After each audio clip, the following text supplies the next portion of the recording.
वरळीचा। कुंभमेळ्याच्या पार्श्वभूमीवर नाशिक शहरात सुरू असलेल्या रस्त्याच्या खोदकामांमुळे नागरिक आधीच त्रस्त असताना आता या कामांमुळे धोकादायक घटना घडत असल्याचं समोर आलं आहे।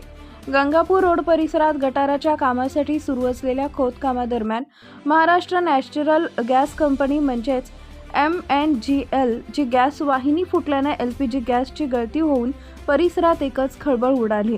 पुढील वर्षी होणाऱ्या कुंभमेळ्याच्या तयारीसाठी नाशिकमधील प्रमुख 28 रस्त्यांची कामं हाती घेण्यात आली आहेत। या कामांसाठी विविध विभागाच्या पाईपलाईन, वीज वाहिन्या, ऑप्टिकल फायबर आणि गटारीची कामं सुरू आहेत। मात्र या खोदकामांमुळे अनेक रस्त्यावर वाहतूक कोंडी, धूळ आणि त्रासदायक परिस्थिती निर्माण झाली आहे। सोमवारी रात्री 8:30 वाजेच्या सुमारास गंगापूर रोडलगत पाईपलाईन रस्त्यावर गटारीच्या कामासाठी JCBद्वारे खोदकाम सुरू असताना जमिनीखालील MNGL ची गॅस वाहिनी फुटली। त्यानंतर मोठ्या प्रमाणात LPG गॅसची गळती सुरू झाली।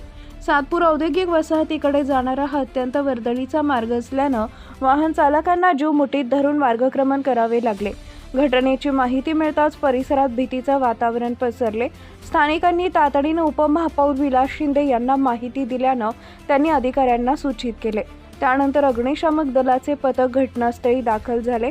दरम्यान MNGL च्या नियंत्रण कक्षाकडून तातडीने व्हॉल्व्ह बंद करण्यात आल्याचं सांगण्यात आलंय। खबरदारीचा उपाय म्हणून परिसरातील गॅस पुरवठा काही काळासाठी बंद करण्यात आला असून गॅस वाहिनी दुरुस्तीचं काम हाती घेण्यात आलं आहे।